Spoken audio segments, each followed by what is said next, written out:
Geek. Talking baseball every week. Cause the Gleeman and the Geek.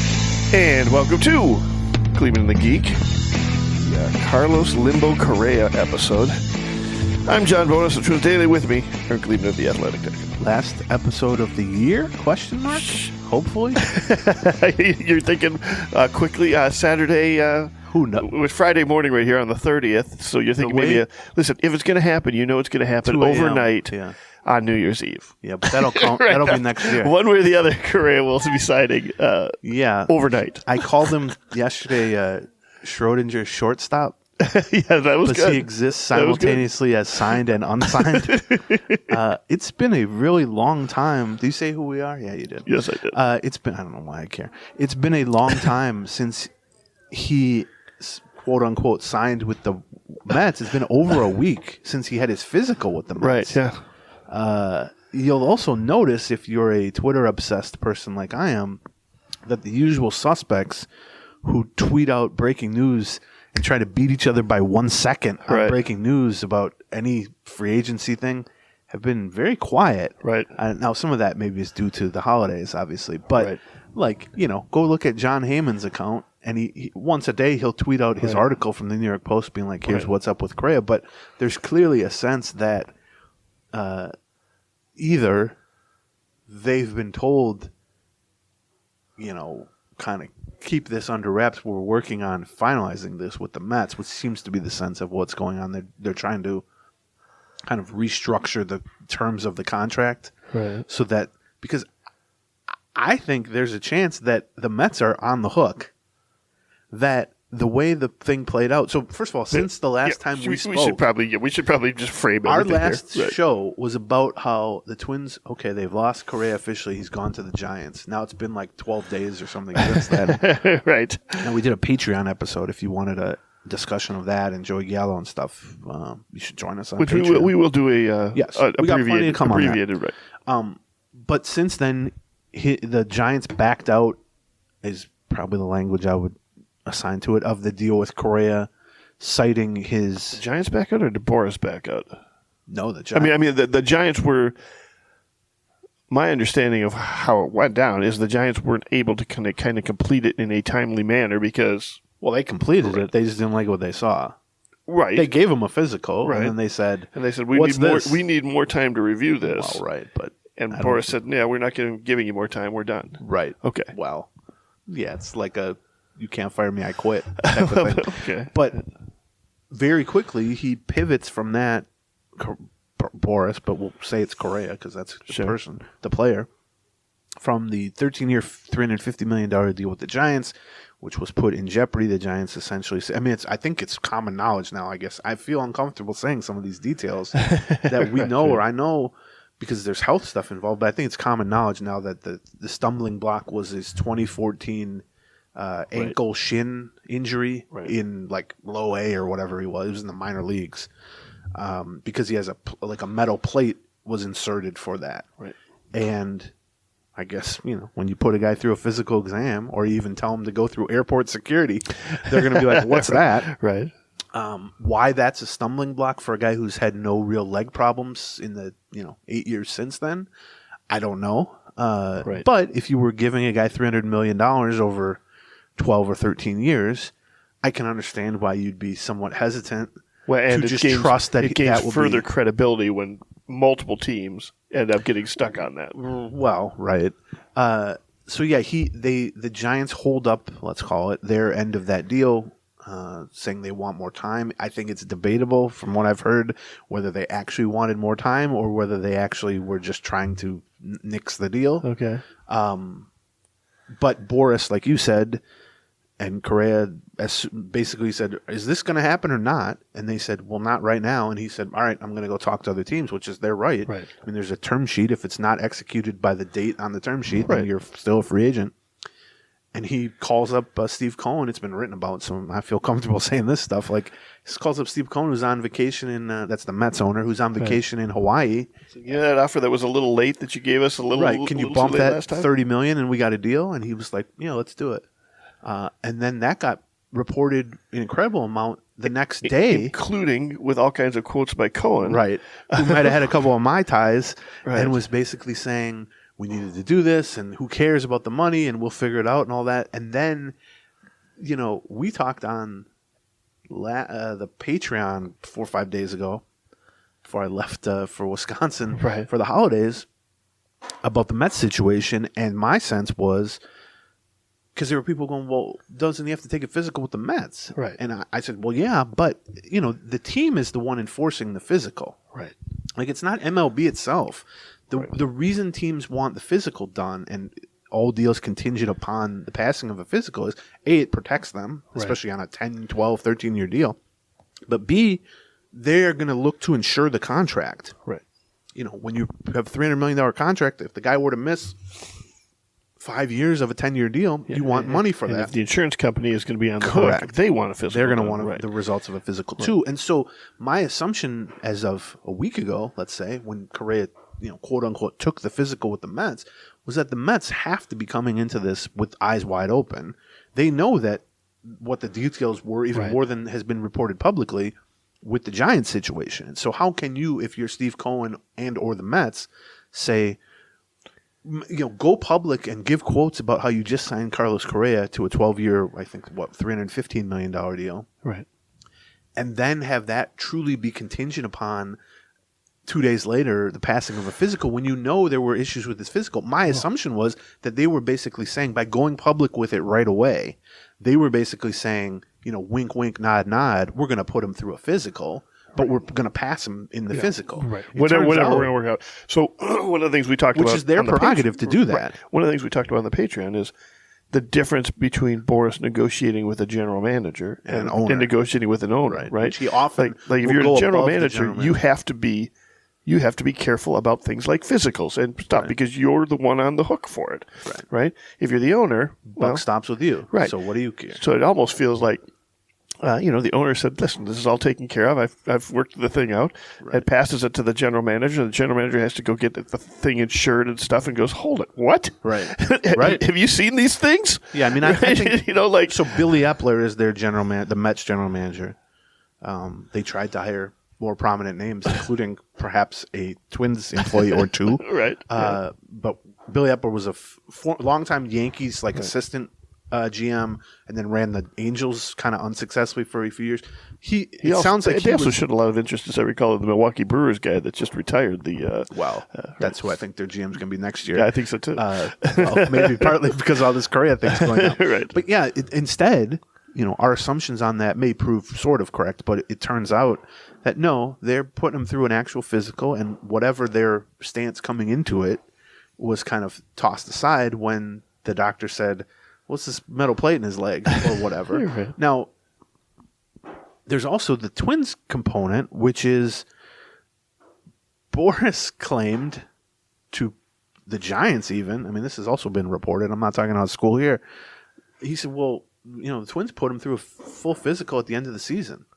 That's false. The Twins did not put him through a full physical because they don't put any players through a full physical at the end of the season unless the player has an injury. Right. Kenta Maeda had a full physical because they wanted to see how his elbow was progressing. Because they have a rehab plan for Kenta Maeda. Correct. Right. An impending free agent who hasn't been on the injured list since May and hadn't even missed back-to-back games in the second half of the season, they're not going to put him through a full physical. There's no reason for a full physical. And so from the Twins standpoint, the Giants deal falls apart.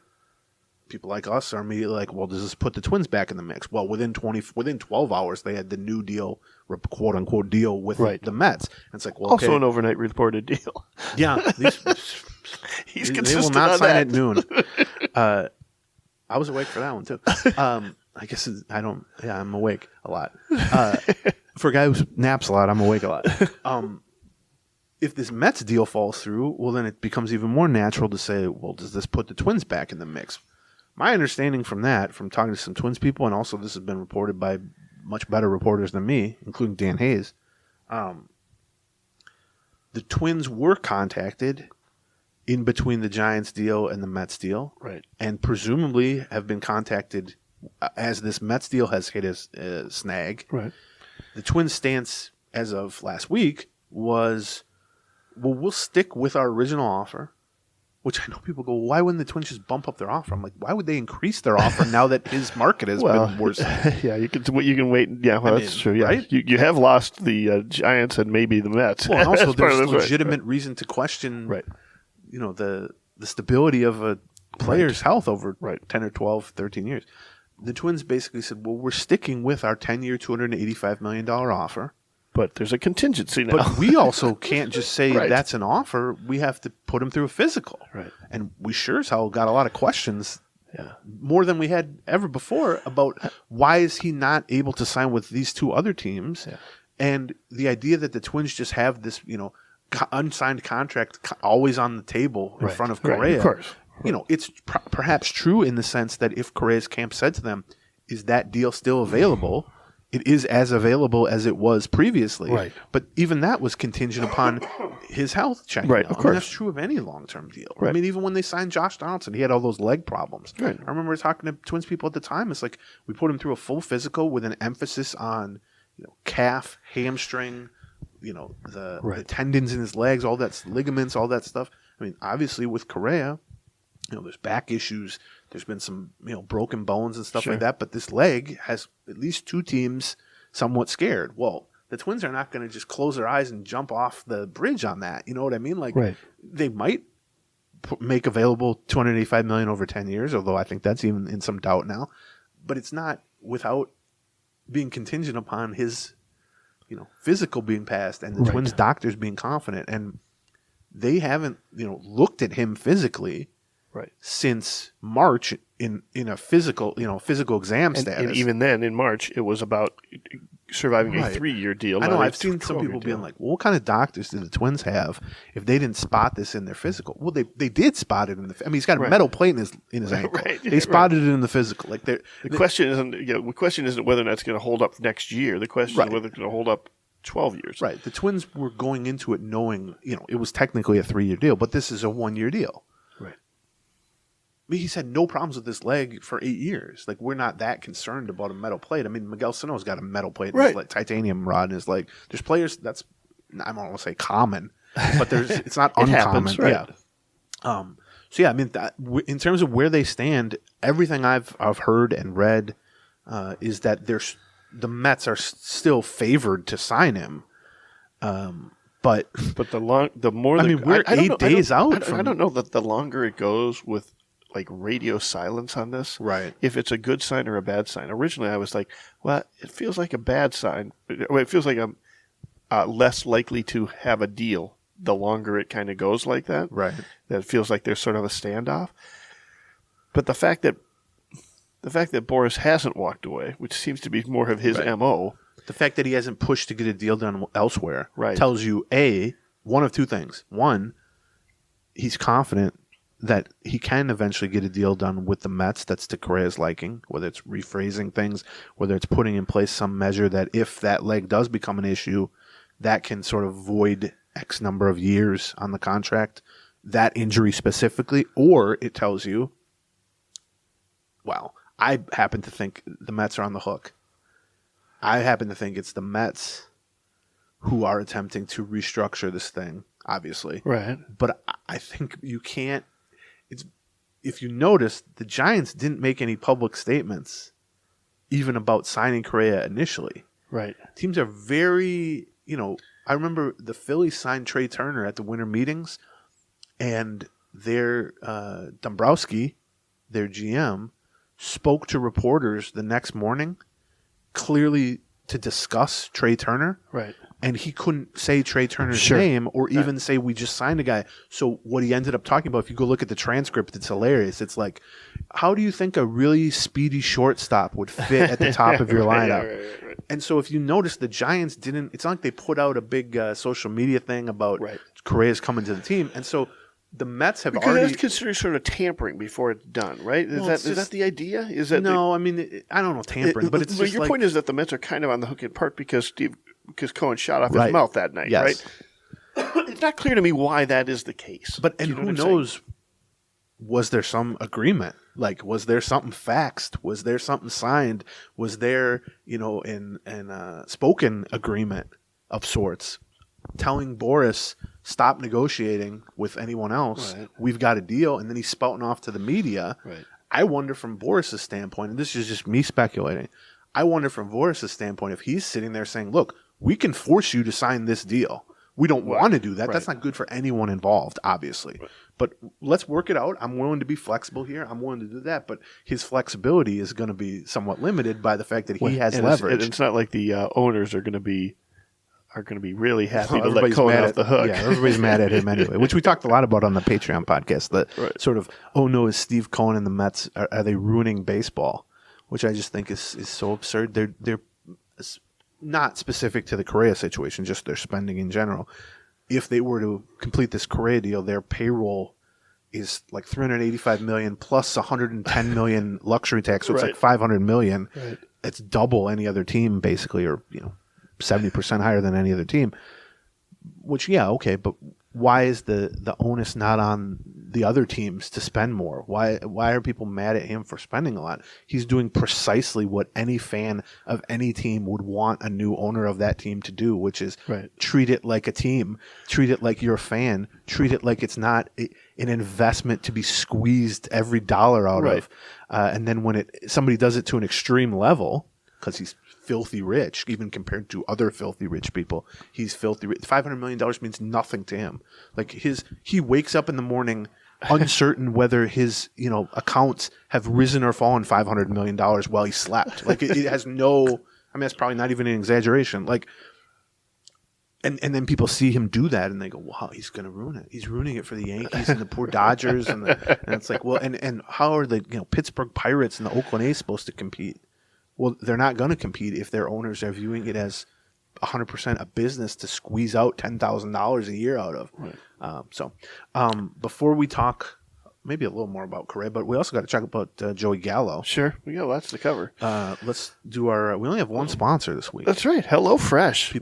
People are plenty good sponsor. We got my HelloFresh stuff this week. John's been cooking a lot of HelloFresh. I don't remember the exact name of the tacos we're going to be cooking up tonight, but something tacos. You made pork chops tacos or something like that. Like a week ago, I saw. That's right. Yeah. Then we got a yogurt marinated chicken breast coming up on a thing, and I don't know. Do you deliver, John? Will you bring it by my house? I will tell you what happened. Wednesday morning, I got something saying, hey, a package has been delivered. Went downstairs, picked up the package. It's a small box. The bottom half of the box is the meat frozen and surrounded by 2 big ice packs. Right. And then the top half is 3 bags because we got 3 meals. Right. And it's all the portioned ingredients. Yeah, and each of those bags is a label on it, and inside the bag is a 8.5 by 11 hard stock paper with glossy and pictures and recipes and everything else on it. Step by step. And then within the bag is all the portions of everything that we need fresh to be able produce, to put out. Portioned out for you. That's exactly right. They really make it very simple. So whether you actually know how to cook like John and Chrissy, or you do not know how to cook like Aaron and Becky. So we threw the meat in the freezer. We threw the bags in the fridge. And now we're just going to pull out a bag and we're going to pull out the meat and we're going to cook. Easy. It's great. If you want to give HelloFresh a try, go to HelloFresh.com/Gleeman21, like 21. And the reason it's Gleeman21 is you can get 21 free meals plus free shipping if you give it a try. So that's HelloFresh.com/Gleeman21. Use the promo code Gleeman21 for 21 free meals.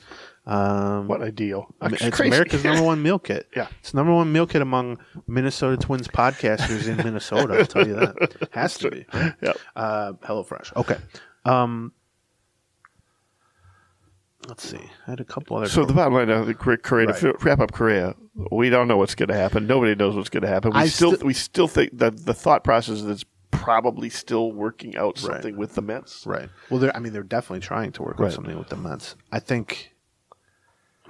I don't know. I mean, the weirder it gets, the more it's, I think, natural for Twins fans or the Twins themselves to think, is this an opening here for us to swoop in? Because it takes us special circumstances or odd circumstances, much like when they signed him in March. He took a lockout. He fired his agent, all this other stuff. We called it a unicorn. It was a unicorn. It was a weird this thing. Isn't quite that. Because it's still going to require paying a lot of money over a lot of years. But does this open the door a smidge And does it allow, if the Twins wanted to get aggressive in a circumstance where other teams are lessening their aggression, and potentially if this Mets deal falls through, like you said, well, if the Giants and the Mets are off the board, I mean, if that would happen at the beginning of the offseason, Correa wasn't going to get $300 million. You know what I mean? Like, well, one of the things that the Twins have repeatedly talked about in regards to Correa is we're going to get creative on the type of contract that we do, right? Now, ultimately, none of that mattered because Correa was going to end up signing the same kind of deal that every other free agent, big name free agent deal, which is like, I don't care how you pay me, just give me the maximum amount of guaranteed money. We'll stretch it over. You can spread it over as many years as you want to do, right? So not a lot of creativity there required, right? But maybe this allows something where, well, I'll tell you what, I am quite sure that if the Mets renegotiate this deal, it's going to be creative.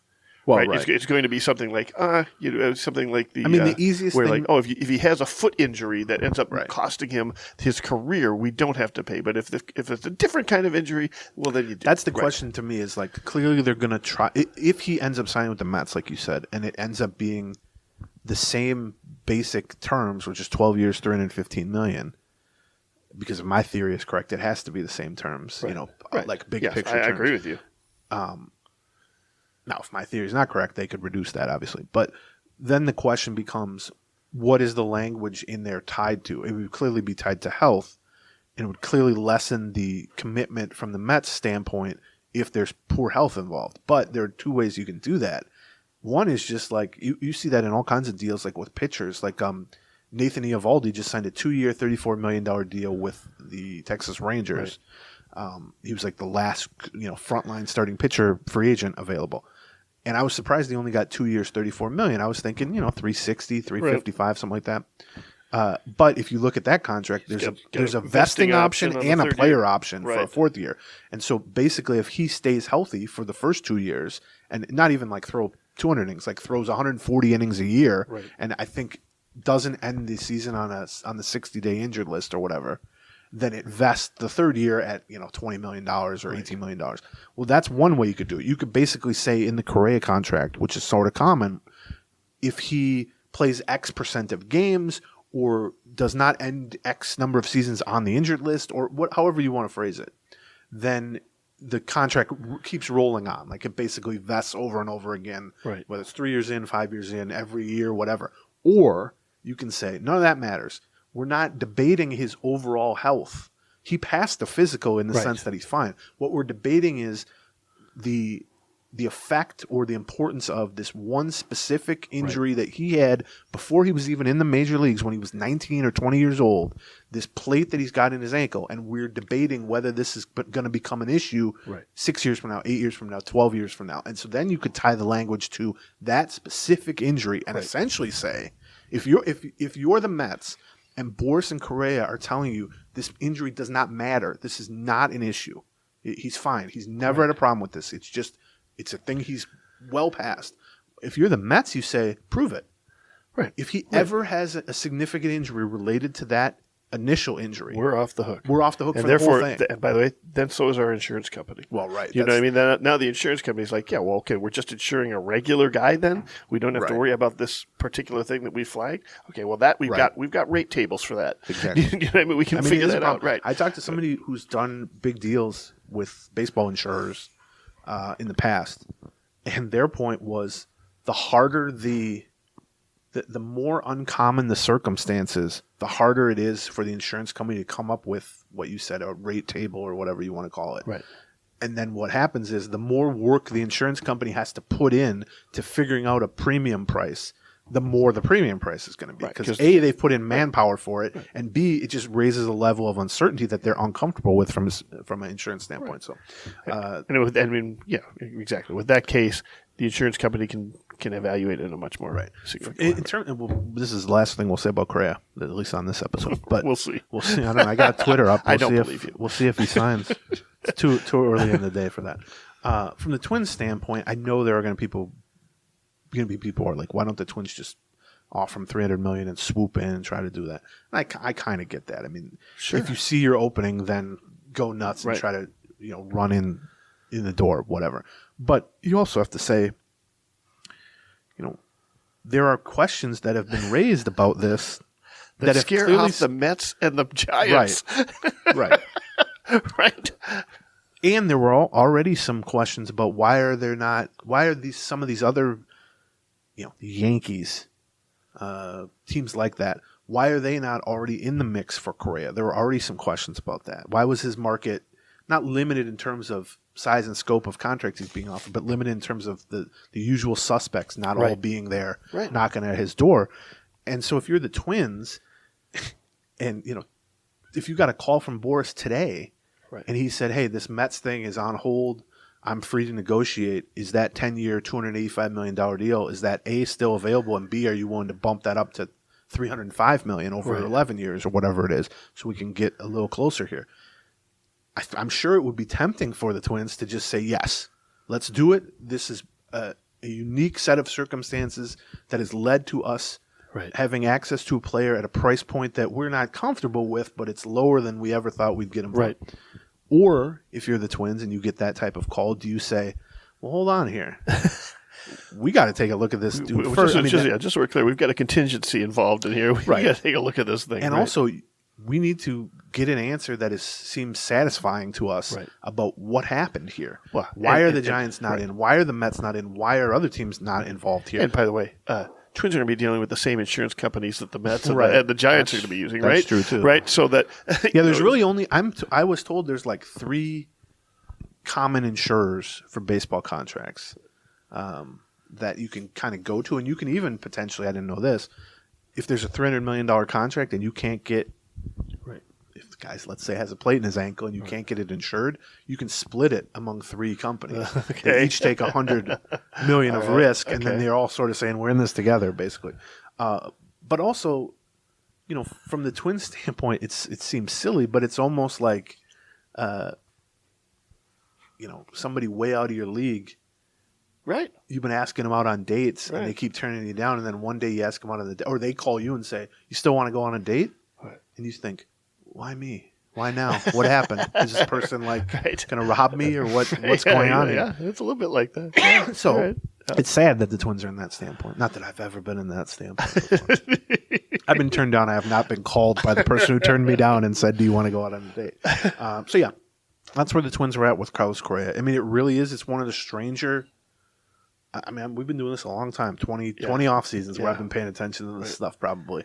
Now, Boris has had situations where he had to put in a clause like that with J.D. Martinez. Yeah, was it Martinez that had it? Yeah, he had a elbow injury, something like that. And what they did in that one was they tied it specifically to that injury, that particular injury. Right. Didn't matter if he,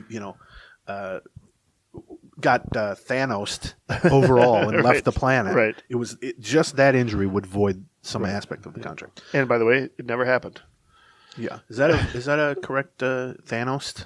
Yeah, sure. Yeah, that's what I've been trying to do to you. If you guys hear at the end of the show, you're a clapping, that's what I've been trying to. It doesn't really. I think I only have 3 out of the 5 Infinity Stones or whatever it is. If he says I am inevitable,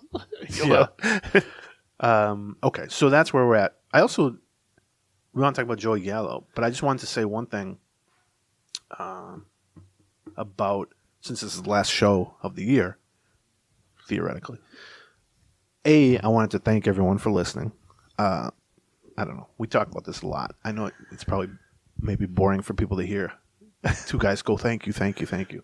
But we mean it. I mean, John and I just went over our year-end numbers and books goals and all this stuff and talk about 2023 and what could be ahead and all that. And we're both very enthused, very grateful, thankful, all that stuff, because, I mean, to say this show has turned into more than we ever imagined or even hoped it would be is such. I mean, we reached that point 10 years ago or whatever, but it's become so far beyond that. And so thank you. Whether this is the first show you've ever listened to, whether you've listened to 500 of them, whatever, thank you for listening. Thank you. A key component of this show's growth has absolutely been word of mouth.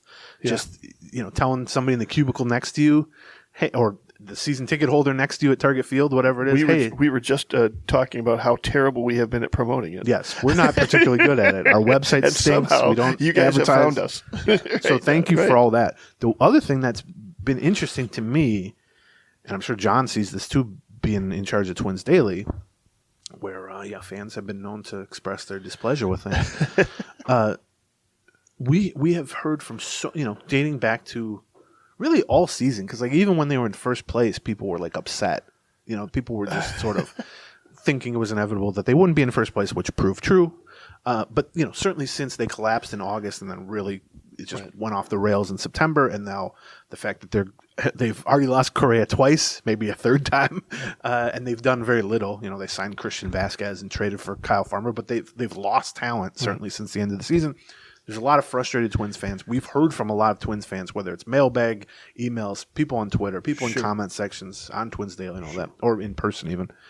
We've heard from frustrated Twins fans who say, my level of interest in the team has just disappeared. Like, I'm just not interested. And part of that is because not everyone could watch them on TV the last couple of years. Everything. Right. You throw in the COVID years where people weren't comfortable going to the ballpark or couldn't go to the ballpark, all that stuff. Attendance is down. Like, it shows in a lot of different ways. Attendance is down, all this stuff.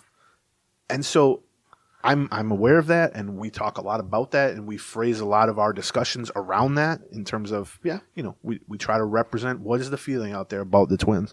And yet, end of the year, I always look up the podcast numbers, and I send them to John, and we look at them. And I also looked up, I don't usually even do this, but I looked up my numbers at The Athletic for my articles about the Twins.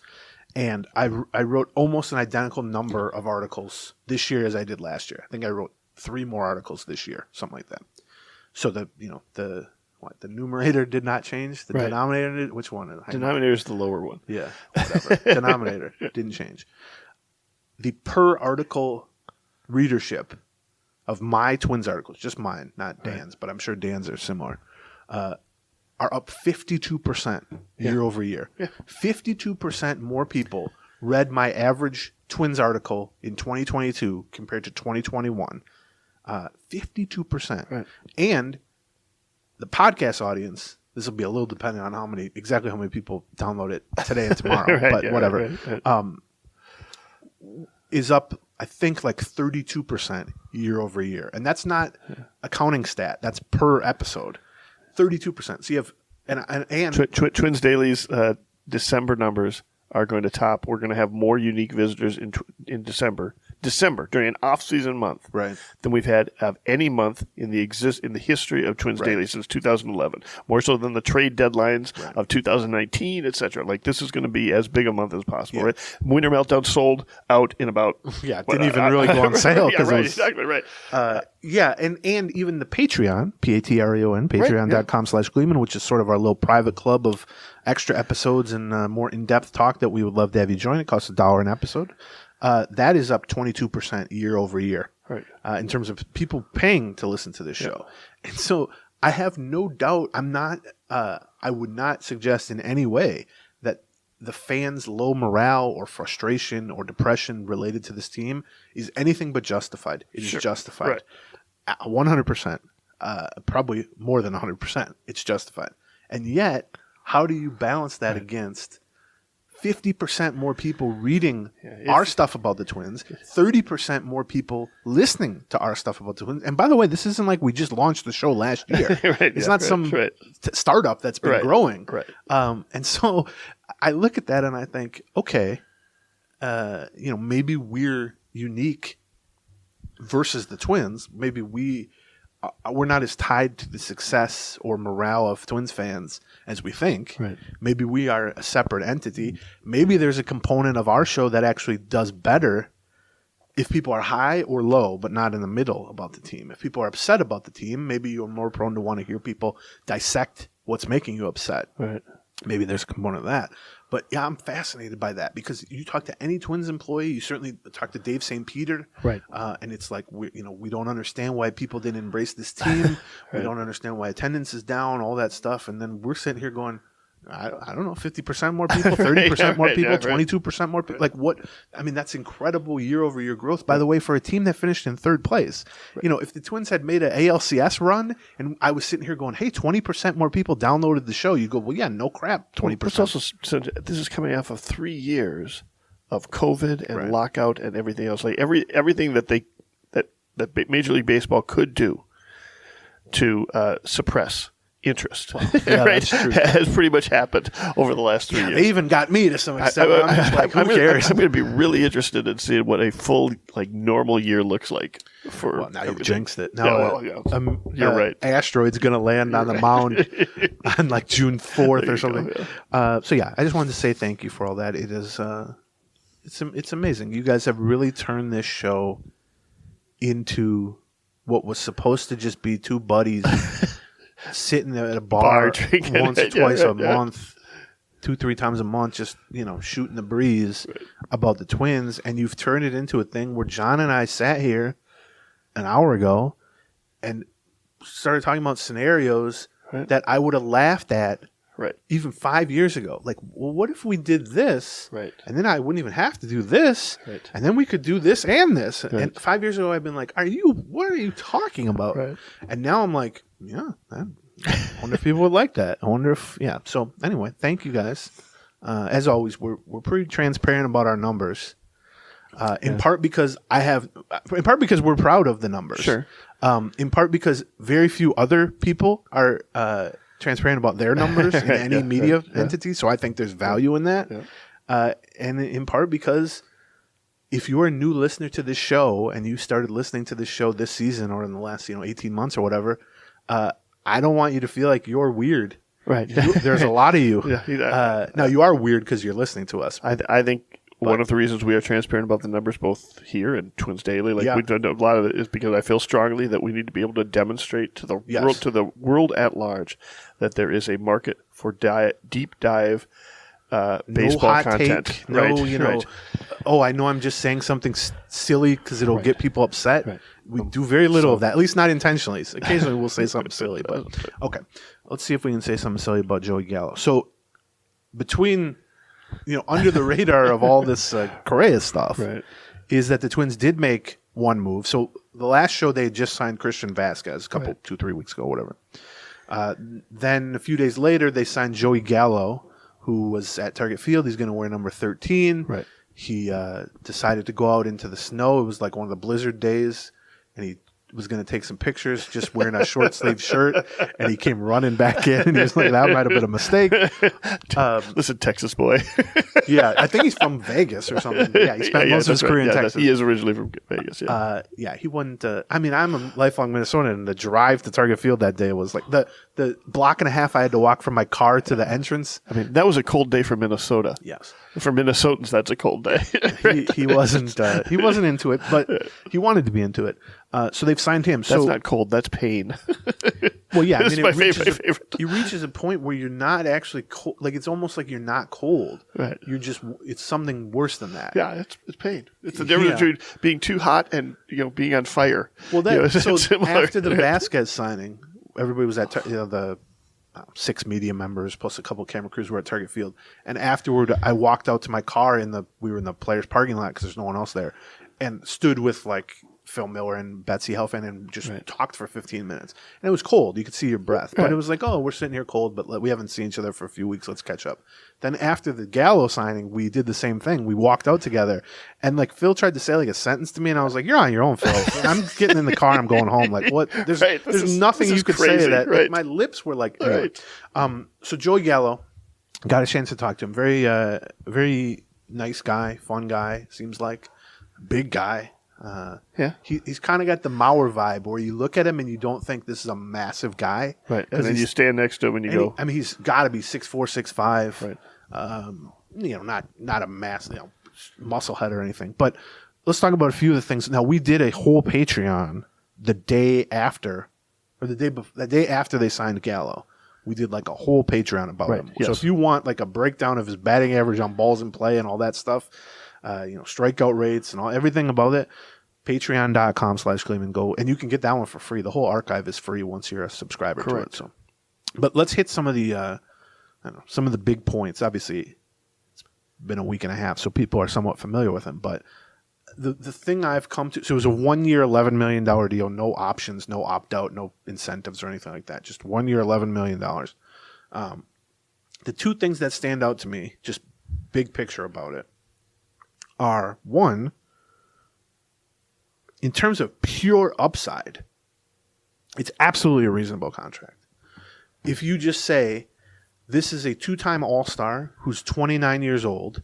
He was very bad in the most recent season. Right. But in 2021, he's one season removed from hitting 38 homers, drawing 110 walks, making an All-Star team, and winning a Gold Glove award. So just from a pure upside standpoint, and there's no injury. It's not like he broke his leg or he do it. From a pure upside standpoint, a 1-year, $11 million deal for a guy who was an All-Star, by the way, for the second time and a Gold Glove winner, 18 months ago. Well, yeah, that makes just all kinds of sense. You wouldn't even have to tell me the names involved. Do you know what I mean? You could just tell me there's a 29-year-old 2021 All-Star who's willing to sign for $11 million, and I'd be like, yeah, fine. But then the second thing that I keep coming back to on this signing is he might fill, based on the current roster situation, the least needed or the least pressing area of the entire roster, which is left-handed hitting corner outfielder. Right.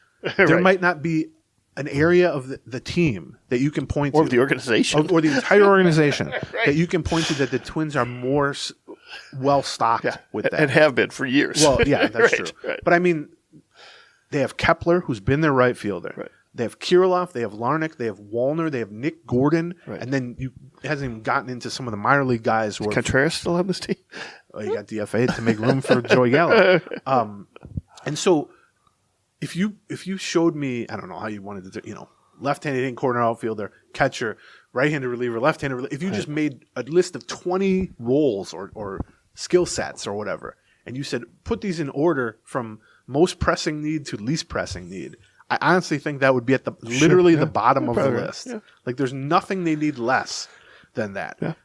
Which tells you two things. One, about the upside, they just believe in the upside to the point that they said it doesn't matter if we need it or not. We think this is a unique opportunity to add a guy who can be an all-star level player on a 1-year deal that's not a lot of money.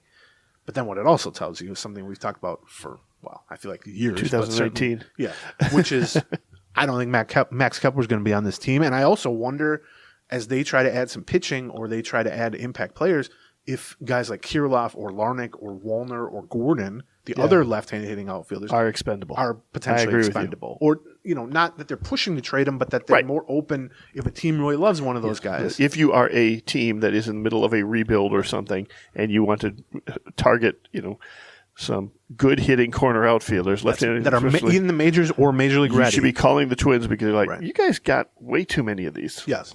I mean, that was the case before Gallo.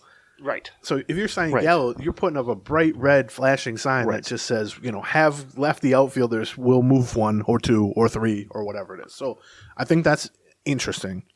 I also think, if you assume that they're moving Kepler, who's under contract for $8.5 million this year, which is his age 30 season, and then a $10 million option or a $1 million buyout for 2024. If you assume that they owe him minimally $9.5 million, right.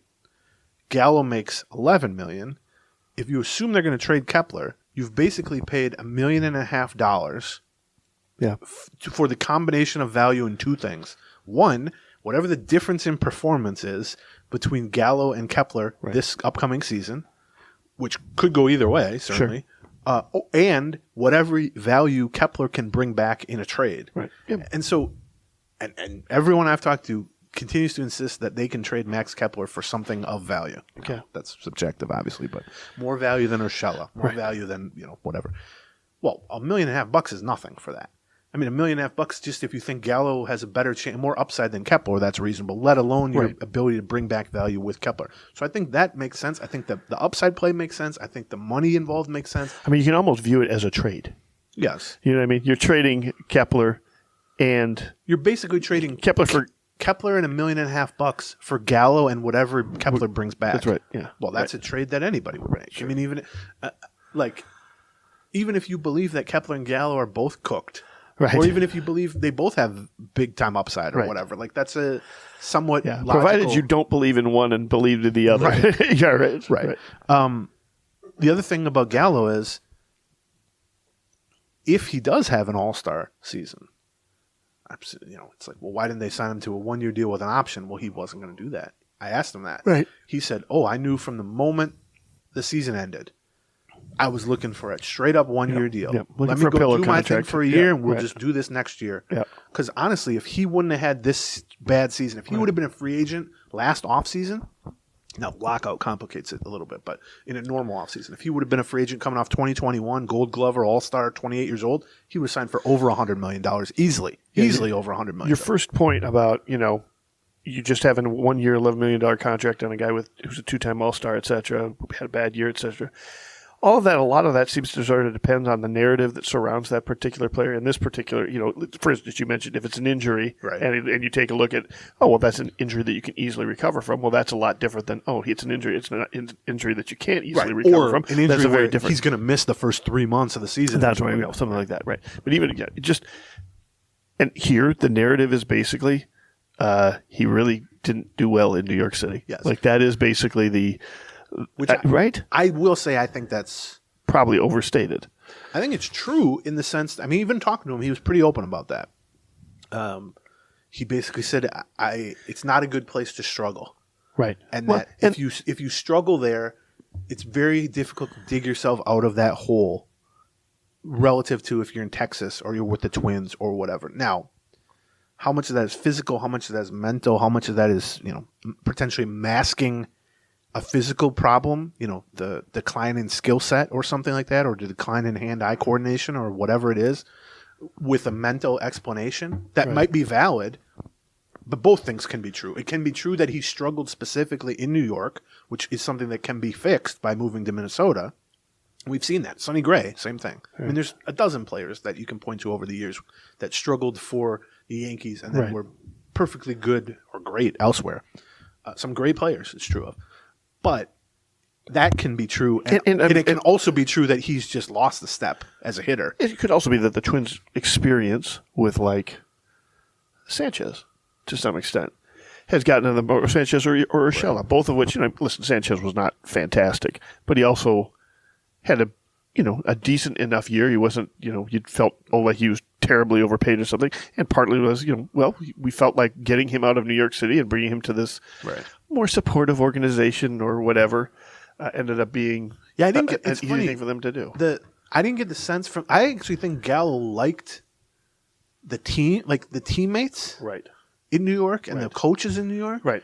It's just when the environment. If you go 0 for 5 with 5 strikeouts, you're on the back page of the Daily News and New York Post as the very mean headline. Whatever.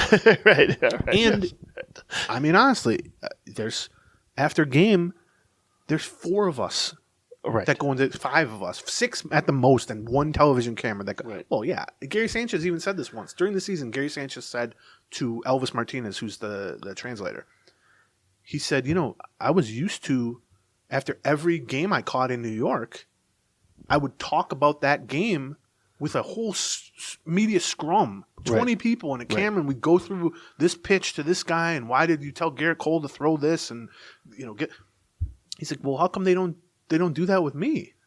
And it's like, well, because we're not writing 10,000 articles about every minute of every game, and also there's 5 people here. There isn't 15 newspapers, and I do think that aspect of it.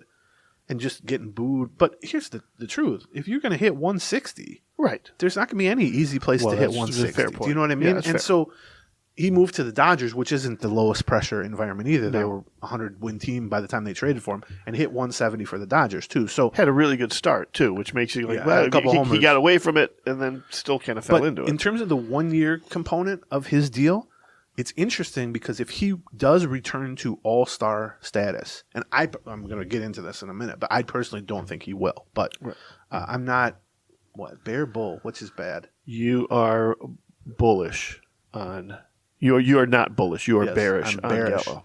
On Gallo, yeah, I think sort of not. But if he does return to that on a 1-year, $11 million deal, they can make him the qualifying offer next offseason. And he can either return on what would be a 1-year, $20 million deal, which if you think he's worth $11 million after he hit 160, you'd surely think he was worth $20 million if he made the All-Star team again, hit 35 homers or whatever. Or he can turn that down, go sign his $100 million deal that he was wanting to get, and then the Twins get a second-round pick or whatever in return, which in itself would almost be worth $11 million. So that's where they're at with him. Now, in terms of his actual performance and skill set and where he is as a player. We talked a lot about just like sort of big picture view of this type of move. It's really interesting to me because I personally, and I asked Derek Falvey this the day that Gallo signed, I'm of the opinion that players like Gallo, so the Twins finally get rid of Miguel Sano. Everybody's happy. He's got the second highest strikeout rate in the history of baseball. 36.4% of his plate appearances ended in a strikeout. Hallelujah. We don't have to watch all those swings and misses and walking back to the dugout. Oh, wait, they signed a new guy. Oh, wait, he's literally the only guy in the history of baseball who has struck out more often than Miguel Sano. Number one on the list, 37.3% of the time.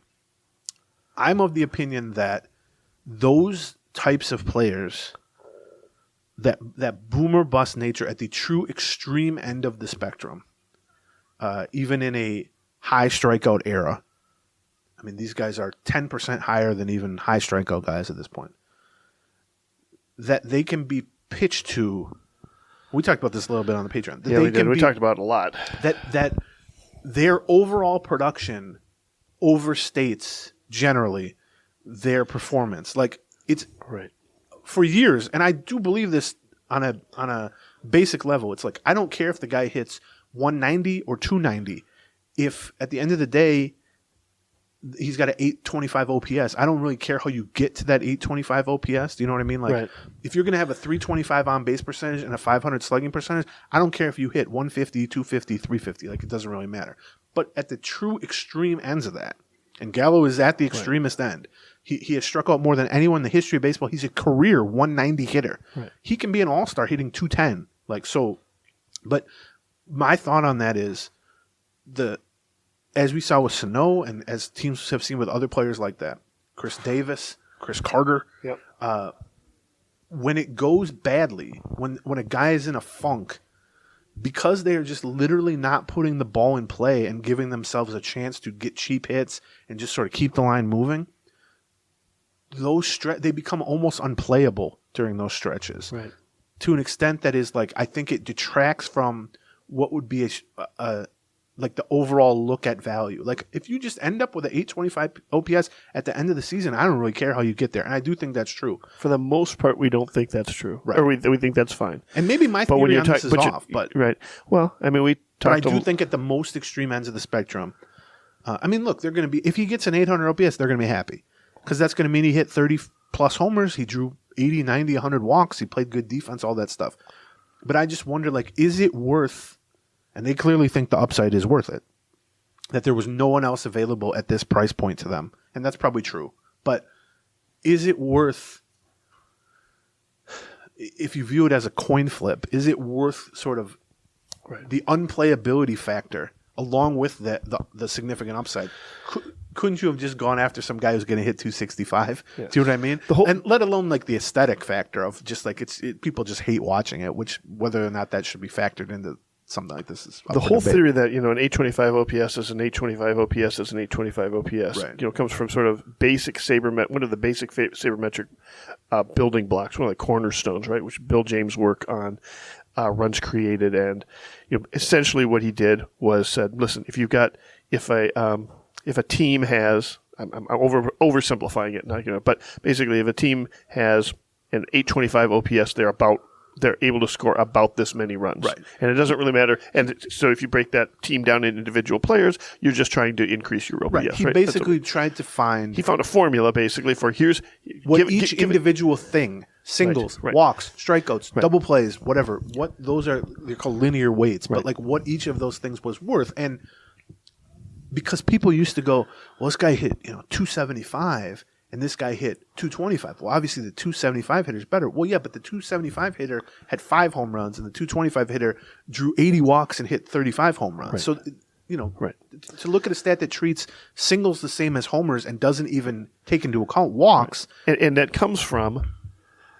the reason we say that about players is because we can say that about teams. Right. We can say, and the thing about doing that, about translating that, though, is that you'll never have a whole team full of Joey Gallos, right? You'll have, if you've got 25, you've got 13 players hitting, they're going to be sort of like your average hitter. They're going to have about a 270 batting average. They're going to have about this, right?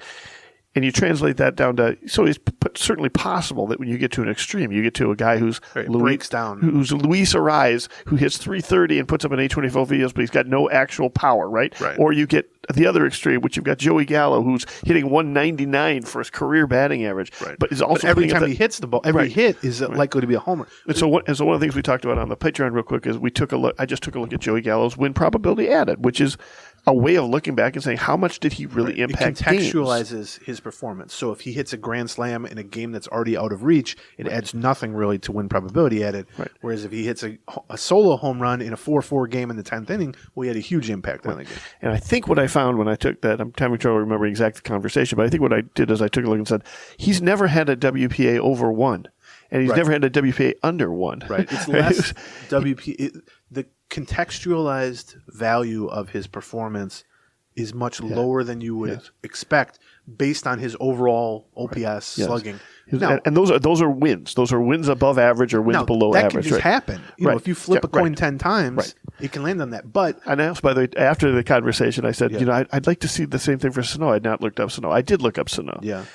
Kind of similar. Yeah, like Sano had some runs where he put up some huge. Well, that was in 2015 when he came up in that half season. He had a 2.5 WPA, like unbelievable, right? But he was on fire that season. 2019, when he got on track, it was about 1.5. Well, the problem with that is, but this gets back to my when it goes bad, they're unplayable. Is and we saw it with Gallo last season. That July was in early 2019. Well, yeah, he was hitting 120. Well, he was just chewing through negative WPA every time. So then by the time he did go on a run, it's not adding as much as you think because you've dug yourself such a hole. I will also say, to your point, we're focusing on the strikeout-prone extreme end of the spectrum. Sure. The other end of the spectrum, and I remember reading this when Ichiro was winning MVP. People would look at his numbers, which were completely driven by batting average. And he never struck out. He didn't walk. He didn't hit for power. He was just hitting singles all day. And he would end up with, an 860 OPS, and people would go, well, yeah, that's amazing. But if you looked at the actual impact of his hits, now he had a great WPA because he was a clutch hitter. He's just a great player. But if you look at the actual impact of his hits, they were less than you would assume based on base percentage, slugging percentage, whatever, because so many of his hits were infield singles, which did not drive runners in from second, which did not advance. Nobody could go first to third on him. It'd be interesting to do a study where you take a look at players across the sort of the spectrum here and say, how do their WAR compare to their WPA in a regular basis? Do player type or a skill set that generally does that. So, look, the Twins are banking on getting the version of Gallo that played 6 or 7 years in Texas and was an all-star twice, was a Gold Glove winner twice. I think his defense is that's not talked about enough. But that's what we haven't talked about it enough. So Gallo is, and that's what makes the potential swapping of Kepler for Gallo interesting, which I think, and most metrics have backed this up, that Kepler is an extraordinary defensive right fielder. One of the best in Twins history, one of the best in the league. Gallo, statistically, and I would probably say to most people's eye test, is even better. He's a tremendous right fielder with better speed than you think based on his size and also the ability to just catch balls and get to balls that 6'2" guys can't. I mean, you see this with Aaron Judge. You see it with Trevor Larnach sometimes. Up against the wall, they can just make plays that other people can't. And he just has as good of an arm as you're ever going to see from a right field. I mean, he just has a 99th percentile arm in right field. He's twice won a Gold Glove. He came up, by the way, as a third baseman. He can play some third as an emergency guy if you need him. I asked Derek Falvey straight up, because they said, well, he could play some center field. And I said, okay. Because I always like to figure out what is the actual utility of what you're saying. And I said, when you say he can play center field, do you mean if two center fielders get hurt in the same game, he can finish the game in center field? Or do you mean he's going to start games in center field? And he said he can be the backup center fielder if we choose to go that route. If we choose to not have it be Celestino or Gordon or whatever. And there's some evidence of that. I mean, he played I wouldn't mind having Celestino get a little more time at St. Paul. And that would certainly lessen the log jams in the corners if they don't end up trading all the guys that we think they're trading. Falvey also said, we think he can be a Gold Glove caliber first baseman defensively. Okay. And so as you trade Gio Urshela and you move Miranda to primarily third base, that leaves Arise and Kirilloff as your first base DH types.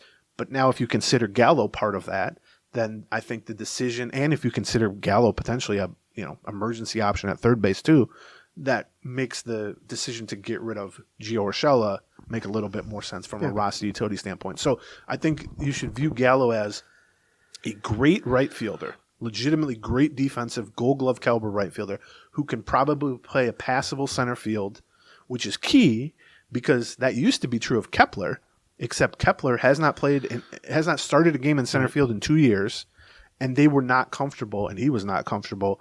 When Buxton inevitably gets hurt or got hurt, stepping in for more than a game or two at a time. He did not like playing center field regularly for weeks at a time, and the Twins felt that he wore down physically. Yeah. Now, I would argue he got plenty wore down in right field too. Yes. Okay, so, but ultimately it's going to all come down to, can he hit 200 or higher? Right. Can he avoid being unplayably bad like he was last season? And I don't know. It doesn't seem like they're banking on a big change stylistically. It's not like they said or Gallo said, we're going to try to reduce his strikeouts significantly. No. Their point is more, we know he strikes out a ton. We just want to get him back to where he was, where if he does hit even 210, it comes with 35 homers and 100 walks. I think they think that they've got some tweaks or some things that he can do to maybe help him on the edges, to have him a little bit more success. Right. But I don't get the feeling that they I don't think either he or they are. He's coming here for an overhaul. You know what I mean? He's coming here to be Joey Gallo with, well, maybe you learn to lay off this pitch a little bit, something like that. They so when he was coming up, and he was a top 10, maybe definitely top 25 global prospect in the Rangers farm system. Thad Levine was the Rangers assistant general manager for that whole time, even for his first couple of years in Texas. Jace Tingler, who's now the Twins bench coach, was a coach in the Rangers organization and is very close with Gallo. Yeah. And now David Popkins, who's the Twins co-hitting coach, Gallo said, "Oh yeah, I'm heading out to California now to work with David Popkins before spring training on what you just said, which is, can we do a few tweaks here or there? We're not going to try to turn him into a Luis Ariz. Strikeouts are part of the deal with him. You swing hard in case you hit it. A lot of times you don't hit it. When you do, this guy hits home runs. People maybe remember when the Futures game was at Target Field during the All-Star break, 2014, was it? I think that's right. He hit a ball that was ridiculous during the game, but during BP before the game, he smashed a truck. Yeah. That was like a promotional item. He broke the windshield of the truck, as I recall. Phil Miller asked him, did he get the truck? And he said, I tried to say you should just give me the truck. And they were like, you're lucky we don't make you pay for the truck. You smashed it. It was like 500 feet away, and he hit the windshield or whatever. Like, he hits home runs that like second, right up there with when Sano connects with one. I mean, it's the same type of... I had somebody ask me about, is he going to do okay hitting in Target Field like that? That's a place that suppresses home runs to left-handed hitters. I think it suppresses home runs to Max Kepler. Yeah. I don't think it's going to suppress that many home runs to Joey Gallo. Yeah, it suppresses home runs to left-handed hitters. You know who it never suppressed? Jim Thome. Because Jim Thome hit the effing ass out of the ball. It's going to be like that. Yes. He's not a lot of wall scrapers. Right. He wasn't a Yankee Stadium creation or whatever. Okay, so just a couple other quick notes on Joey Gallo. Extra versatility. He's averaged 38 homers per 162 games for his career. Right. He's hit 38 or more homers 3 times, including 2 40-homer seasons. He's averaged 90 walks per 162 games, which, as we talked a lot about with Sano, there's this assumption always when someone strikes out a lot and has a low batting average that they are an undisciplined, free-swinging hacker. Often, that is the exact opposite of the case. Often, the strikeouts come because a player like Sano or a player like Gallo is working deep counts. It's always 2-2. It's always 3-2. And because they have so much swing and miss when they do swing, that they only give themselves one chance, really. And if you swing and miss half the time. Right. If you're only swinging when it's 2-2 or 3-2, that's going to be a strikeout a lot of the times, or a walk a lot of the times. But, he's got a career 325 on-base percentage, despite a 199 batting average. That's a higher career on-base percentage than Max Kepler, who never strikes out. Right. It's basically the same career on-base percentage as Jorge Polanco, who's like a 275 career hitter. And the AL average during his career was 326. So despite hitting 199, he's had an average on-base percentage. Well, if you can put up an average on-base percentage and you can hit 35 or 40 homers a year, that's a really good player, even though aesthetically people are going to hate it. He's also averaged, I think, over 200 strikeouts per 162 games as You well. can do the math on it. Well, let's see. I'm going to do the math. Here's a calculator. This is great. Let's say 600 plate appearances times 37.3%. That's 224 strikeouts per 600 plate appearances. Yeah. Now, here's the thing. If he gets 600 plate appearances for the Twins this season, it's going well. Yeah, that means he's got 40 bombs. Right. It means Right. they don't care about the strikeouts, Right. and you shouldn't either. But, yeah. And then just the final thing about him. I completely get that people who grew frustrated with Sano over the last, 3 years specifically, see him leave and then are immediately sent a player who strikes out even more than him and just go, ugh, what is this front office doing to us? Right. Why do they force these type of plays? I totally get that. And I kind of even see that just watching it. It's not fun to watch because they have so many empty at-bats that just from a perception standpoint, even if the overall production is good. But the sort of criticism of, well, isn't he just a left-handed Sano? Well, let me tell you a few things about that. Sort of, yes. Yeah, a little bit. But Miguel Sano made an All-Star team once and played at an All-Star level in 3 different seasons. His first season, his third season, and his fifth season were all All-Star level performances. B, if Miguel Sano was a Gold Glove winning outfielder, Right. Miguel Sano would have made more All-Star teams. Miguel Sano would probably still be on the team. He'd still be playing. Even given last year's terrible year. You know what he'd have been doing? He'd have been signing a 1-year, $11 million deal with some team probably and playing the right field. Right. And Gallo's a really good base runner. Gallo can play third. He can play center. He can play left and right. He can play first. I mean, he does so many things that Sano could never tap into. So that when Sano was such a one-dimensional player that when that one dimension dimmed, there wasn't any value left to be had. It was just sort of a carcass. Now, look, if you hit 160, there's no amount of defense and base running and flexibility and all that stuff that's going to make up for it. But, Gallo can hit 200 and be an all-star player because he's adding 10 runs a year on defense. Right. He's adding 3 or 4 runs a year as a base runner. He's drawn 100 walks. He's hitting 35 homers. I do think there's a much bigger chance than the Twins think, clearly, that he's just cooked.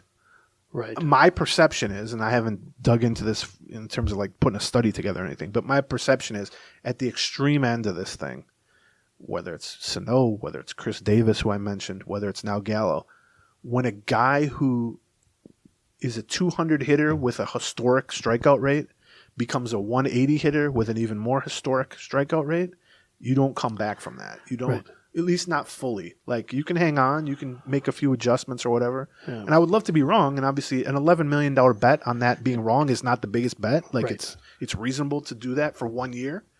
But I just think Joey Gallo perceives this as, let me wipe last year off the slate, let me do my thing for a year like normal, and then I'll go get my $150 million next offseason.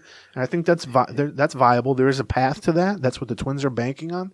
But I also think this time next year, there's a decent chance that we're saying, boy, Joey Gallo hit 175 again. Right. The Twins cut him in June. Right. Do you think he's going to get a minor league deal or a major league deal somewhere? Yeah, two things I would say to that. The first is, you just kind of casually throw out there, there's a decent chance if he doesn't bounce back that he doesn't impact the team for the whole season. Right. Right. That they just end up cutting bait on him. him. Right. And then the second is that, the counterbalance to that is he is just 29 years old. Right. Like, yeah, this isn't a, last ditch. This isn't a 33-year-old or even a 32 or 31-year-old that, boy, he really kind of fell off a cliff there. Are we worried about this? And do we not know about it? How sure are we of his age and all this other stuff? No, I mean, he's 29 years old. He had a bad year in the big market. Right. And, that can happen. So, we'll see. Okay. So, it's hard to, because like we said, he's being added to a player group or a position group that it was already overflowing. Right. Like if you have a Excel spreadsheet of a Twins roster, which I don't know why any dork be a big enough dork to have that. Yeah, that you're crazy. Updating constantly, especially when with all the salaries. It's color coded. Dan laughed at me. It's color coded. I was like, yeah, well, this is guaranteed salaries, an option here. It ends up pushing like Larnach or Kepler or let alone Wallner. I mean, Wallner's at AAA right now. Yeah. If it would start, one of those guys is going to be on the bench. Right. Like it's not workable the way it is. I mean, it's workable in the sense like you just have too much talent, not even talent, just too many options. So that's workable. But I don't see any way that they can begin the season without shedding one or more left-handed hitting corner outfielder. And I just keep coming back to Kepler because he's the oldest, he's the most expensive, he's the closest to free agency, he's the worst performing in terms of last year, and yet, I mean, I've talked to they are going to be burning through some options, or so. I don't even know which of those guys have options left that you can send them down, right? They all do. Right, so, well, I mean, not Kepler, but the younger guys all do. Right. I mean, even if it were to start right now, I think if they were not to trade anyone, you would have to assume that Wallner and Larnach would start the year in St. Paul, AAA St. Paul. I think so too. Which that's not the end of the world, and I think Wallner probably would maybe benefit from a month or two at AAA just because he barely played at AAA to begin with. But it's not ideal. Yeah. It's not an ideal. And even then, you don't really know where you're getting Kirilloff any at bats other than sort of you play left. I guess. That's the thing. Left. I mean, if you're assuming Gordon is the left fielder, but if Kepler and Gallo are on the team, are you assuming Gallo's your DH? You're assuming Kirilloff can play first. He can play. I think. I think you would end up having to put Kirilloff at first or DH. Right. Plus, you're going to assume Gallo's going to play some center. But you got to rise up. You got to rise at first base. You got and even more Gallo and Kepler in the outfield. These are not bad problems to have. I mean, if you have too many good players, but it's more so like from a resource allocation standpoint. Right. It's weird. It would be weird to be like, oh, we have 6 quality corner outfielders who hit left-handed. Right. We're going to try to find as many bats for them. We're going to send a couple of them to AAA, and then you go like, do you have like a setup man? And they go, no, we don't have one of those. Or do you have a shortstop? Do you have a right-handed hitter anywhere on the roster that you feel comfortable playing in the outfield? No. So at some point, you just assume that they're not going to fully paint themselves into a strange roster corner here, that they do have a month or two to figure something out. And I think that's what will happen. Now, what I will say is, from a free agent standpoint, it's over. Right, yeah.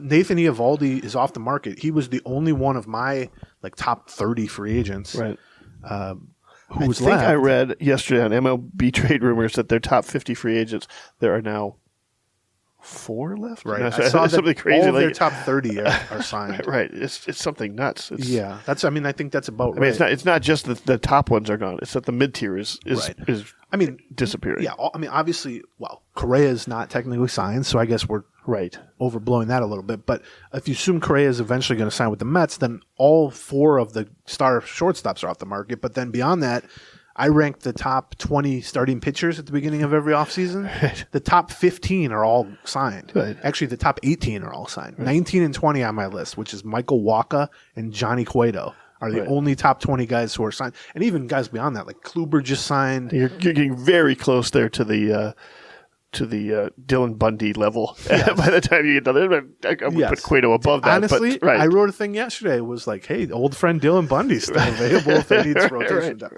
So, but here is what is left from a free agent standpoint. Yeah. Because if the Twins trade Kepler and it's a situation where they're not eating any of the contract or taking back a contract, if it's just shedding Kepler, which is $8.5 million, they'll be at like $100 million at that point. Right. I think they would be like a shade over $100 million. That would be $40 to $50 million below last year's. Right. So you have the ability. I mean, they could sign Correa for $30 million a year and still go out and get $10, $12 million worth of players. But what are you spending it on other than Correa? If we assume well, okay, you could sign a shortstop like Elvis Andrus or Jose Iglesias. Right. Except every indication I've gotten from the Twins, off the record or behind the scenes, is that they don't view either of those guys as a clear upgrade over Kyle Farmer, who they traded for a month ago or 2 months ago.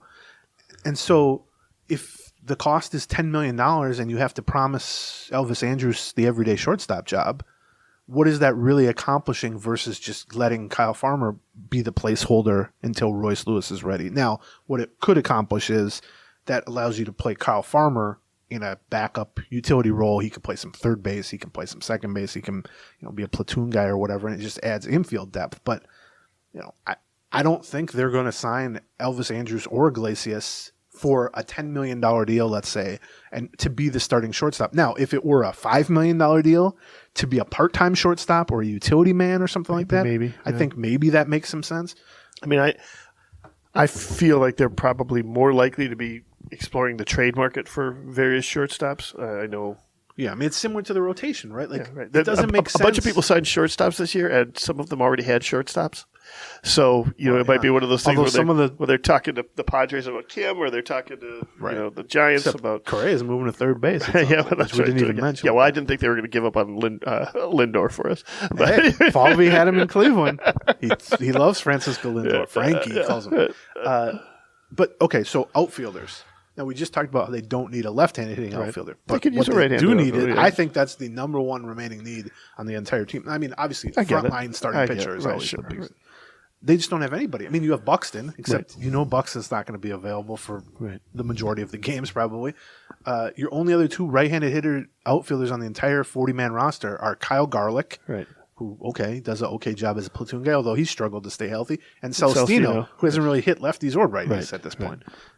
They could use an upgrade, like a Garlick type of player, but better. Right. So better against lefties, better in terms of durability and health, but more so better in that if forced into a everyday role by injuries, if all these lefty bats get hurt just like they did last year, you can't play Kyle Garlick every day because he can't hit righties and he can't stay in the lineup from a health standpoint. Right. But, a guy like Mitch Haniger, who signed a $40 million deal with the Giants, he crushes lefties, but he holds his own enough against righties. Well, so I looked at that. There's a few options there that would be sensible. I think A.J. Pollock would be good. Andrew McCutchen, former MVP, would be good. Trey Mancini. McCutchen feels like the kind of guy they would bring in here. I mean, actually, Mancini does too. Right. Those three are, to me, the Garlick role, but a much better version. Yeah. It's the Garlick role plus the ability to play against righties, plus the ability to be, a 400 at-bat guy instead of a 250 at-bat guy. With like McCutchen, I've heard great things about him as a person, just like a, clubhouse leader, veteran, all-star, MVP, all that stuff. I think that is the one player type that would make sense. You would presume those guys are available on one-year deals, something similar to the Gallo type of deal, 1 year, $10 million, $12 million. They're not in a position money-wise where they need to be like haggling over a couple million. Like if you see Pollock, McCutchen, and Mancini, I mean, those are my three that I would choose. There are other options. Adam Duvall is an option. And you view like Mancini is better than the other two or whatever. Sure. Bump your offer up by a couple million. It's not like it's there is no point in trying to save $1 or $2 million and take the default one. That's exactly right. You go get the one that you think is right.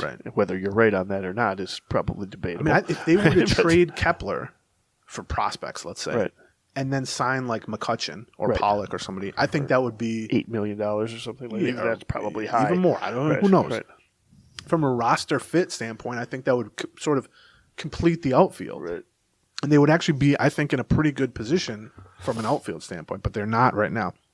Rotation, we just talked about, there's nothing. I mean, there are some years where we'd be talking about Michael Wacha or Johnny Cueto and be like, the Twins need to sign this guy because their fourth starter is Randy Dobnak right now or whatever it is. Sorry, Randy. But they're not in that position. Their worst starter, quote unquote, is Bailey Ober.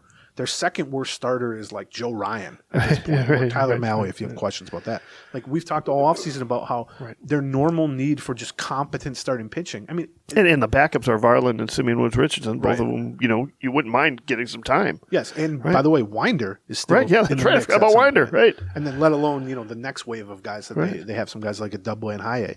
So it doesn't make that much sense to sign a Johnny Cueto last year. Well, they almost signed Johnny Cueto last year. Right. They went with Chris Archer instead, which was a mistake. But this year, that need isn't really there. However, if you were to trade Sonny Gray or Kent Maeda or whoever, right, and open up a rotation spot, you didn't want to just hand that to Louis Varland or hand that to Josh Winder or whoever, then maybe a Michael Wacha, a Johnny Cueto, Dylan Bundy, Zach Greinke, who they tried to sign last year, I know for sure, well, and would make a little bit more sense. Similar to shortstop, there's a lot of teams that just have bought a lot of starting pitchers and might be looking at there going, we could probably let go Cortez. We could probably let go Lopez. Maybe. We could probably, Well, I mean, the Marlins are basically trying to swap pitchers for hitters, which is why the Twins have been in the mix there.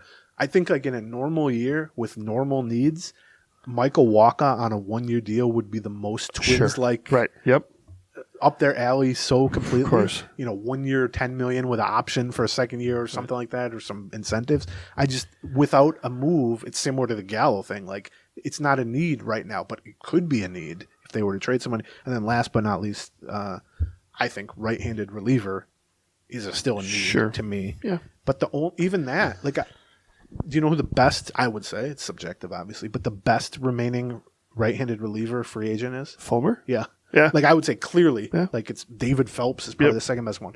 I think I've said this from, I guess I'm probably higher on Fulmer than a lot of people, but I'm surprised I haven't heard anything about Fulmer. Right. On a 1 or 2 year deal for $7 million a year, something like that. I think that would make all kinds of sense. I think he's like a perfect fit as sort of a secondary setup man, not the guy you pitch the 8th inning or the 9th inning, but the guy you pitch the 6th or 7th inning with some righties up.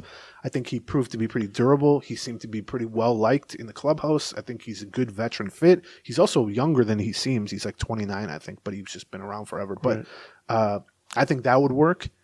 And again, if you say to him, how about a 1 year, $7 million deal? And he says, how about a 1 year, $9 million deal? If you think he's a good player, they're in a position monetarily that it shouldn't matter, really. You should be, listen, you're already shopping at sort of the discount store. Right. You might as well get the good item at the discount store at this point. Like post-Christmas shopping. Right? That's right. You either did or didn't get the item on the top of your list, and you're going through the aisles and they're still sort of haggard looking, but you got some gift cards in your pocket that people gave you, which the Twins have payroll space. You might as well just snatch up the best of what's there. You're already in the discount store. You don't need to look for what's on sale. Right. Just pay full price. You don't need at clearance the discount store. at the discount store. Right. Just go ahead and grab. And then the last guy I want to mention, he's a lefty reliever, Andrew Chafin. Okay. Which I personally don't think they need a lefty because I think Caleb Thielbar and Giovanni Moran are a pretty good duo. But Chafin, is probably as good or better than Caleb Thielbar. So if you can just upgrade that way, it makes sense. But also, he's been equally good against righties and lefties. So I think his handedness matters less than a typical left-handed reliever. He's been very good against righties. He has a great slider that he throws. He's, I think, a setup caliber reliever. So if you could add him, similar to adding Fulmer, I think that would make sense for a 7th inning role or something like that. Right. But once you get past those couple of guys, unless you want to take some weird chance on like a Aroldis Chapman or something like that, there just isn't that much left from a relief pitcher standpoint. Most of those guys have also signed. Yeah. What do you see? No, I was trying to remember. Disturbed. We talked about Chafin last year. We talked about him at the trade deadline, didn't we? Yeah. Well, it was the Tigers. Oh, that's right. Trading that's why. Yeah, they traded for Fulmer. I was wondering if they. Yeah. We wondered if they would trade for multiple Detroit Tigers. We basically said pick a guy in the Tigers bullpen. Right. Joe Jimenez was a good choice. Yeah, right. Chafin, Soto. Right. Yeah. The other lefty. Yeah. They had a lot of good bad team, good relievers. Right. Yeah. Was I think the choice. So, all of them were free agents. Yeah. Or a bunch of them were. Chafin opted out. He was going to get $7 million or something like that, which makes me think he can get. I mean, AJ Pollock opted out of like a $10 million deal. So. I just listed, 10 guys, I guess? 11 guys with Correa? Yeah. I would guess they're going to sign one or more of those 10 guys just because why sign wouldn't anybody worth an emergency podcast? That's sort of... Well, we can determine... we can... that is sort of... We can pull strings to determine that on our end. But yeah, it's interesting because... we think they'll still make at least one trade because they'll trade away Kepler. They have to make a trade, right? Even beyond Kepler. I do think they're going to trade Kepler, obviously. I've said that a million times. But if you look at the roster and you look at the payroll, they need more talent, obviously. Right. They've lost talent since the end of the season, coming off a third-place season. So they need more talent. And, getting healthy is going to fix a lot of that, but you can't bank on that. I wouldn't, at least. Right. They're $45 million below last year's payroll, so money is not an issue. And, in fact, if they don't spend that, you're going to have guys like me screaming about it for 6 months. Sure.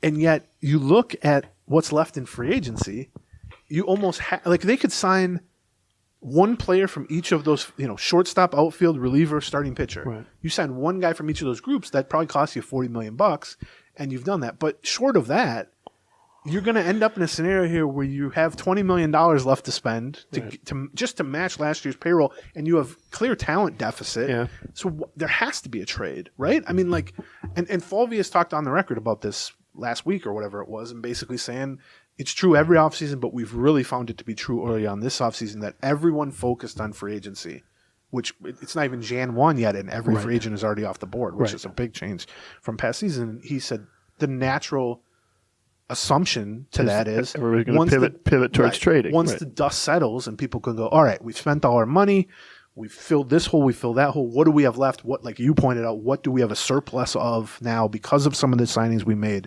And so the hope is that opens the door for the Twins to trade Kepler for something valuable, trade some prospects for something valuable. I mean, there's been talk and they have a history of making trades in February. Right. Like that, we got Jago Rizzi in February. They got or January, Kenta Maeda in February. I mean, they tend to be a little more. Either they find that there's more receptive partners late in the offseason, which is sort of what Falvey's saying, right? Or they themselves decide, we got to make something happen. Yeah. You loosen up your standards a little bit because you're like, well, spring training's starting in 3 weeks. Would we rather have a good player here or no player here?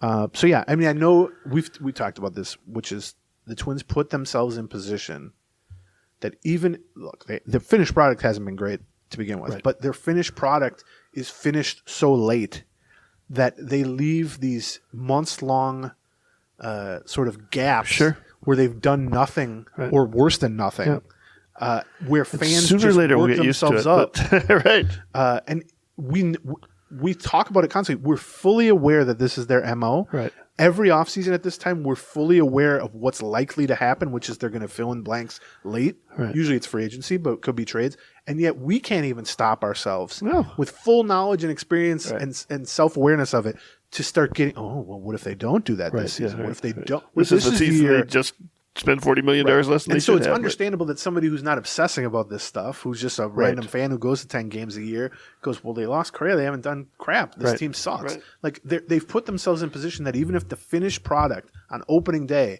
is $150 million payroll, and they've added a couple of impact players, and it ends up winning 90 games or whatever, they spent such a high percentage of the offseason with fans going, what's up? This is terrible. Right. Yeah. That it's almost like it's hard to wipe that slate clean. It's hard to you can't put that toothpaste back in the tube. Yeah, you can't get excited about it. Yeah, it's weird, right? You've already invested in the negative. Yes. Yeah, right. I've asked them about this. They seem to their stance is the only reason we can have the finished product that we have, even though it's not the greatest finished product. Patience is their biggest is to play weapon. this out. Right. That if we tried to do the same thing with a hastened timetable, if we tried to by Jan 1 have the same team on the field, we just couldn't do it monetarily. We couldn't do it from a trade standpoint.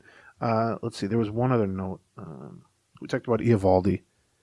I would have given them that contract in a second. And this offseason, there hasn't been that many because there were lots of concerns about his health. Yes, absolutely. And he had a qualifying offer attached to him. Yeah, I don't care about that. Yeah. Because the Twins would have lost, I think, their third pick or something like that. But because this offseason has seen an explosion in free agent money, I think because there were 2 years of COVID affected, that people are like, we can open the gates back up here. I think there's new revenue coming in. I think people are just being more aggressive. Instead of a guy projected to get $250 million ends up getting $300 million. Instead of a guy projected to get 9 years gets 12 years. And it's even true of Taijuan Walker, Jamison Tyon. They got an extra year for an extra couple $1 million. So there aren't actually a lot of, usually at the end of the offseason, we could sit here and list, here are 10 contracts that got handed out to good players that we would have liked the Twins to hand out or even top by 10% to get a deal done. There are very few of those. There's almost none. And I took a look at the same thing. Yeah. But Eovaldi, I would now look if they just are convinced he's hurt, if he's damaged goods. Yeah. And I think they were. Yeah, I mean, I think that's a no-brainer. Right. But even the structure of the contract that Texas gave, 2 years, $34 million is fourth starter money. Yep. And then if healthy, it becomes a third year at basically, I think $63 million is what it maxed out at for 3 years. Right. I thought $360 was the deal I thought he was going to sign at the beginning of the offseason. So, and unlike Waka, unlike Johnny Cueto, you can actually make the case that he's an upgrade over who they currently have. Now, is he $60 million better than Bailey Ober? No. Not right now, except Maeda, Malley, and Gray are all impending free agents. Yeah. And so if you can find a spot for Eovaldi this year, then the next 2 years he can be your frontline starter, except given his age and his injury history, I don't know that you want to be betting on year 2 and 3 of that anymore. I mean, that's always been my sort of theory of why they are – the rumors that we hear about them chasing, high-end starting pitching, even if it's, similar in value to Gray. It's not clearly an upgrade, right? Something like that. But sort of that level, the Molly level, the Gray level, the Maeda level, etc. Almost all of them I take a look at, I'm like, yeah, that guy's under contract for 2 years. Right. Or under team control for 2 or 3 more years. Like that is sort of one of the reasons they are already looking ahead to, we're going to have a bunch of holes on this. Unless, Richardson and Winder and Varland all step up, and Ryan and Ober perform exactly the way they want. If that does happen, they're going to be in such great position that they have then $50 million to go spend on the offense. Right. Yeah, that's exactly right. Right. I wouldn't bank on that. 2 other old friend things that we can finish on. Taylor Rogers, signed a 3-year, $33 million deal, fully guaranteed with the Giants, which I am legitimately shocked. I was thinking, like Trevor May a week ago, another old friend, got a 1-year, $7 million deal from the A's because he was coming back from an injury. And I thought that was the type of deal, maybe a little higher than that, but 1 year, $9 million or something that Taylor Rogers was going to get. The fact that he got 3 fully guaranteed. I saw that deal, and my thought was, I might not be paying attention to what relievers are getting paid these days. Well, yeah, everybody's getting paid, and relievers are getting paid too. But a 3-year deal you don't often see. Wow. And the crazy thing about Taylor Rogers, I guess we probably talked about this at the time, but he was about to get traded in 2020. Right, yeah, right. 2021. 2021, excuse me. It was like July 23rd. Got that finger injury. Right. He was like literally like the next day or the next 48 hours, he was going to be traded. Right. Like they had deals worked out. They were trading away Barrios. They were trading away Nelson Cruz. They were also going to trade away. Correct. Because he had 1 year of team control remaining after that, and he had been at an all-star level. He goes out there in a meaningless spot. Right. And I remember, I still remember, I was at Target Field, I was sitting there. He threw one to the backstop. Right. It might have even been a warm-up pitch. And it was like, and he shook his hand a little bit. Then the very next pitch, he either bounced it or threw it wide and then just came right off the mound. Right. And it turned out he tore something in his... My finger ain't working. His finger. Right. Which immediately... But actually, there were teams that were still talking to them. Right. Saying, well, maybe he can return in August or September. Right. We'll give you a lesser amount, and we still get him for next year. Yeah, maybe there's a player to be named later that's dependent on how he does. Turns out he didn't pitch again that season. Right. And then he didn't pitch for the Twins in the season. The Twins kept him through the offseason, brought him back at like $7 million or something via arbitration, traded him the day before opening day to the Padres in that mess of a trade for Emilio Pagan and Paddock. He was great for like 3 weeks with the Padres. Yeah. He had like a 0 ERA. He had 10 saves or whatever. Right. I think he was the first guy to double-digit saves. And then he was just god-awful after that. Like, we're talking, 25 runs allowed in 20 innings type of awful. Then he got traded. Then he gets traded to Milwaukee, and it's pretty bad for Milwaukee, he wasn't great there. Yeah. And kind of gets demoted a role. And so I'm thinking, all right, this guy was legitimately an all-star. He's one of the best lefty relievers in baseball for like 3 or 4 years. He's a good guy, smart guy, player rep, well-liked, all that stuff. Any of the ancillary considerations. He checks all the boxes. But except he wasn't good last year. You're talking about a guy who missed the final couple of months of 2021 with a significant injury and then was awful for the final, 4.5 months of last season. And I'm not just saying, mediocre. I'm saying, 6-something ERA with tons of blown saves and just awful. For him to get a 3-year, $33 million, first of all, good for him. Right. I mean, I'm glad for him. Yeah. He also gets to play with his brother. Yeah, I know. Twin brother. Right. That's a hell of a... I cannot wait to be watching some Giants game at 11 o'clock at night, which is one of my go-to teams when I come home from the Twins game. And they got double barrel bullpen action with the Rogers brothers, lefty righty. You got one of them throwing slinging lefty sidearm. You got the other one scraping his knuckles against the ground, submarine righty. Like, that's going to be such a great thing. The fact that he could sign with a team that employs his brother, which they're very close. Like, right. I mean, they're twins, but like he clearly wanted to play with his brother, and still get 3 years, $33 million. Is one of the more remarkable contracts I've seen in a long, long time. I thought of that. When I saw that, I thought to myself, you're Tyler Duffy. And, you were paired with Rogers for all these years. Yeah. Right? Yeah, they were great friends. Yeah. And then, suddenly he's traded away. You stick around. You both end up struggling a little bit. Like, you struggle more as Tyler Duffy. You struggle more. With your second AAA team of September, yeah. And now you're sitting out there like wondering if you've got a major league career ahead of you at this point. Like, he's going to probably sign a minor league deal with somebody, if anybody, right? I'm assuming. And meanwhile, the other guy who also struggled and you were paired with for all those years just signed 3 for $333, which I'm sure he's happy for Taylor Rogers. Don't get me wrong. Yeah. But holy cow! Talk about a stark difference. It's amazing. Now, part of me just thinks, well, the Giants just kind of got a refund on $350 million. Right. And we're so wrapped up in the Correa stuff for 2 weeks that a lot of other free agents signed. So they may have been in a position where they thought, well, all of a sudden we still have $50 million of payroll to allocate. Right. What are our options here? Let's sign Taylor Rogers. Now, if you think Taylor Rogers is healthy, he is a $11 million a year reliever. I mean, he's a really good reliever. It's just been a year and a half since he's been healthy and or effective. So, I don't thought that was amazing. The other big old friend signing a free agent deal for a big raise is La Tortuga, Willians Astudillo. Oh, really? Signed with a Japanese team, the SoftBank Fukuoka Hawks, for double 1-point-something million, basically double the MLB minimum, which is what he would have earned if he would be on a major league team. I just cannot imagine him not becoming a cult hero. Oh, of course. In Japan. I think stylistically, should be a pretty good fit, because there's less velocity there in Japan. There's some great pitchers in Japan. We've seen a lot of them in Major League Baseball, and the velocity gap has closed in recent years. But you're more likely to face a 91 mile an hour fastball in Japan than you are in America. Right. Now you're more likely to face splitters, and change-ups, and some pretty good off-speed stuff too. But I just think his sort of he's another guy who's at the opposite style. He's at the opposite end of the spectrum from Gallo. He's just all contact. Right. Yeah. No power, no walks, just all singles. Yeah. And it seems like his style should fit in be Japan. More suited to turning that contact into damage or production. On the other hand, it's just possible that he's 30. Yeah. I don't picture him aging particularly well necessarily on the field. Off the field, he's getting better with age, like a fine wine.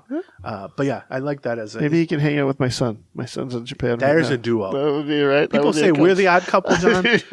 Riggs Bonus and Willians Astudillo in Japan. We'll have to find out which team did he sign with? SoftBank Fukuoka. Okay, I don't know. Fukuoka, I don't know where they play. I don't know the ordering of those words, but that's Williams Astudillo. So. All right. Thank you to everybody. Again, thank you so much for the support that you guys have given all us year. throughout this. Yeah, this year and every year, right? And, it was 2/3 of a pretty good year for the Twins, followed by 1/3 of a horrendous year for the Twins. Right. But for us, and hopefully for you listening to the podcast, I'll say what I said on the Patreon, which is my goal for this show. We like to have an audience, we like to make money, all that stuff. But my goal for this show is the fun aspects of being a Twins fan, if we can make those just a little bit more fun. And the miserable aspects of being a Twins fan, if we can make those just a little bit less miserable. That's kind of become my goal. And it's for our own. Yes, right. That's how we view it for ourselves. Right, yeah, that's right. And that's why we do these little therapy sessions on a weekly basis. I feel like we at least accomplished that. Right. But the audience growth that we've seen this year and sponsor growth and all that stuff is awesome. And thank you guys for that. And if you want to support us even further, join the Patreon. And get more highs and less miserables. I can't promise that. Maybe it's more miserable. Patreon, patreon.com/Gleeman. You're only charged $1 when we put out a new episode. If we don't put out a new episode for a while, you're not charged. And the entire archive, including all the interviews we've done and everything, is totally free. We would love for the new year to see an influx of people, joining as we gear up for spring training. I think we'll both be at spring training at some point. I'll definitely be there. Trying to decide if I'm going to go once or twice. Once, I think I'm just going for a long period of time. Yeah, partly with my wife and partly without my wife. Once is good for me because I hate the sitting on a plane part. Right. But once also requires me to do laundry in the middle, which is a whole, you know what I mean?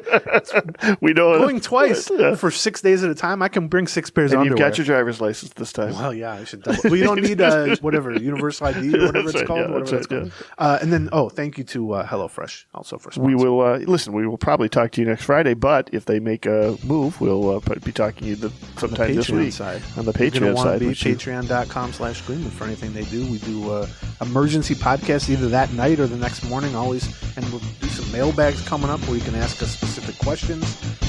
Otherwise, we'll talk to you in 2023. Bye. Gleeman